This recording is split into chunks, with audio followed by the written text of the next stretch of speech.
નમસ્કાર મિત્રો અને વડીલો, તમારું બધાનું ગુજરાતી સ્ટોરી ચેનલમાં સ્વાગત કરું છું. જમીનદારે ખેડૂતને પૈસા આપ્યા હતા. એના બદલામાં એવી માંગણી કરી કે ખેડૂત અને તેની દીકરી બંને સાંભળીને. જો આ સ્ટોરી તમને પસંદ પડે તો આ ચેનલને સબસ્ક્રાઈબ, લાઈક, શેર અને કમેન્ટમાં અભિપ્રાય જરૂર આપજો. બાજુમાં રહેલ બેલ આઇકનને જરૂર ઓન કરજો જેથી તમને અવનવી સ્ટોરી સાંભળવા મળે. ઘણા સમય પહેલાંની વાત છે. એક ગામડામાં ખેડૂત રહેતો હતો. ખેડૂતને એક ખૂબ જ સુંદર દીકરી હતી. બદનસીબે આ ખેડૂત ગામડામાં કોઈ જમીનદાર પાસેથી ઘણા ખરા પૈસા ઉધાર લીધેલા હતા. એ જમીનદારની ઉંમર પણ ખૂબ જ મોટી હતી અને માણસની દ્રષ્ટિએ પણ એ જમીનદાર જરા પણ સારો ન હતો. એ ઘરડા જમીનદારને એક વખત વિચાર આવ્યો કે આ ખેડૂતને જે પૈસા આપેલા છે એના બદલે એ ખેડૂતની દીકરી સાથે લગ્ન કરીશ એવી વાત ખેડૂતને રજૂ કરવાનો વિચાર આવ્યો. પોતાનો આવો વિચાર આવ્યો એટલે જમીનદારે ખેડૂત પાસે ગયો અને ખેડૂતને કહ્યું કે તું તારી દીકરીના લગ્ન મારી સાથે કરાવી દે અને એની સામે બદલામાં હું તારું બધું દેવું માફ કરી આપીશ. જમીનદારની વાત સાંભળીને ખેડૂતના પગ નીચેથી જાણે જમીન ખસી ગઈ. ખેડૂતની દીકરી પણ તે મકાનમાં અંદર ઊભી બધી વાતો સાંભળી રહી હતી. તેના પણ હોશ ઉડી ગયા. પરંતુ ખેડૂત મજબૂર હોતો તેમ છતાં તેણે જમીનદારને કહ્યું કે આપણે એક કામ કરીએ.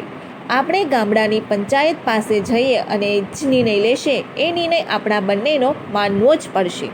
એટલે ખેડૂત, પેલો જમીનદાર અને તેની દીકરી એમ બધા લોકો ભેગા થઈને પંચાયત પાસે ગયા.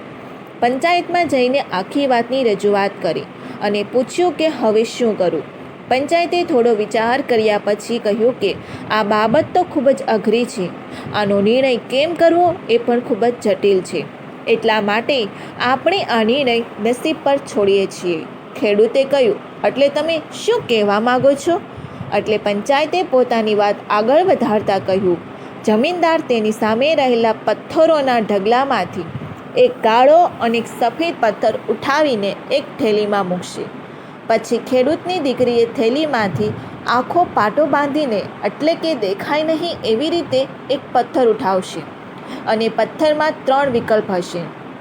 જો તે કાળો પથ્થર ઉઠાવશે તો દીકરી જમીનદાર સાથે લગ્ન કરવા પડશે અને પિતાનું બધું દેવું માફ કરી દેવામાં આવશે. જો તે સફેદ પથ્થર ઉઠાવશે તો દીકરીએ જમીનદાર સાથે લગ્ન નહીં કરવા પડે અને તેના પિતાનું બધું દેવું પણ માફ થઈ જશે. અને જો દીકરી પથ્થર ઉઠાવવા માટે ના પાડી દેશે તો તેના પિતાને જેલ હવાલે કરી દેવામાં આવશે. પંચાયતના આદેશ અનુસાર જમીનદારના પથ્થરના ઢગલા પાસે જઈને થોડો વાંકો વળીને થેલીમાં 2 પથ્થર નાખ્યા. જ્યારે તે પથ્થર લેવા માટે વાંકો વળ્યો ત્યારે ખૂબ જ તેજ નજરવાળી ખેડૂતની દીકરીએ જોઈ લીધું હતું કે એ જમીનદારે બંને પથ્થર કાળા જ ઉપાડ્યા છે અને પથ્થર ઉપાડીને તરત જ તેને થેલીમાં નાખી દીધા અને એ થેલીને ત્યાં જ બાજુમાં રાખી દીધી. આ સ્થિતિ દીકરી સામે આવી એટલે તે ગભરાયા વગર વિચારવા લાગી કે હવે તે શું કરી શકશે. દીકરી સામે હવે 3 રસ્તા હતા તેની નજરે આવી રહ્યા હતા. જો તે પથ્થર ઉપાડવાની ના પાડી દે તો તેના પિતાને જેલ હવાલે કરવામાં આવશે. બીજું, તે બધા લોકોને સાચી હકીકત જણાવી દે કે જમીનદાર થેલીમાં બંને પથ્થર કાળા નાખીને દગો કર્યો છે. અને ત્રીજો ઉપાય તરીકે એ કંઈ પણ બોલ્યા વગર ચૂપચાપ કાળો પથ્થર ઉઠાવી લે અને પોતાના પિતાને દેવામાંથી બચાવવા માટે એ જમીનદાર સાથે અનિચ્છાએ પણ લગ્ન કરીને પોતાના જીવનનું બલિદાન આપી દે. આ બધા રસ્તાઓમાંથી તેને શું કરવું તે વિચાર કરી રહી હતી.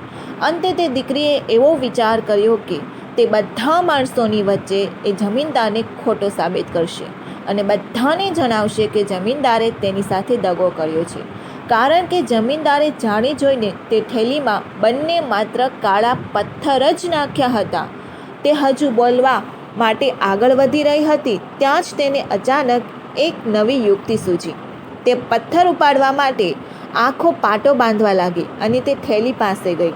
થેલી પાસે જઈને પોતાનો એક હાથ અંદર નાખીને તેમાંથી એક પથ્થર એના હાથમાં લીધો. એના હાથમાં રહેલો પથ્થર તેની મુઠ્ઠીમાં હતો. હજુ એ પથ્થરનો કલર કયો છે તે જોવા માટે તે મુઠ્ઠી ખોલે તે પહેલાં જ તે દીકરીએ એવું નાટક કર્યું કે તે પડી ગઈ. હવે તેના હાથમાં રહેલો પથ્થર ત્યાં પડેલા અસંખ્ય પથ્થરો સાથે ભેગો થઈ ગયો. એ પથ્થર હવે મળવો શક્ય જ નહોતો. એટલે તે દીકરીએ પછી આંખો પાટો ખોલી અને જણાવ્યું કે હું પણ કેવી લાપરવાહ છું. મને દેખાયું નહીં અને હું પડી ગઈ. પરંતુ વાંધો નહીં, તમે લોકો પેલી થેલીમાં જોઈ લો કે કયા પથ્થર તે થેલીમાં હવે પડ્યો હશે. બીજો પથ્થર જોઈને ખબર પડી જશે કે મેં કયા કલરનો પથ્થર ઉપાડ્યો હતો. થેલીમાં પહેલેથી જ કાળા કલરનો પથ્થર હાજર હતો. પંચાયત સહિત ત્યાં હાજર રહેલા બધા લોકોએ માની લીધું કે દીકરીએ સફેદ પથ્થર જ ઉપાડ્યો હતો.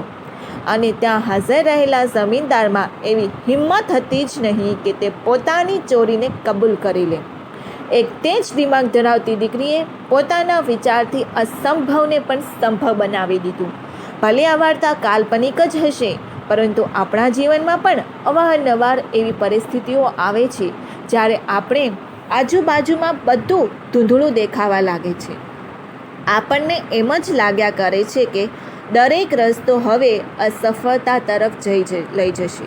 પણ આપણે જો આવા સમયમાં આપણું ધૈર્ય તેમજ ગભરાયા વગર તો શાંતિપૂર્ણ રીતે વિચાર કરીએ તો કોઈ પણ સમસ્યાનો હલ મળી જાય છે અને આપણે આપણી રીતે જ મુશ્કેલીઓને દૂર કરી શકીએ છીએ. કોઈએ ખૂબ સુંદર કહ્યું છે કે જો તમે તમારી ટેવ બદલો તો તમારી જિંદગી પણ બદલી શકે છે, અને જો એવું ન બદલી શકો તો જિંદગી એ જ થતું આવે છે, પહેલેથી થતું આવ્યું છે.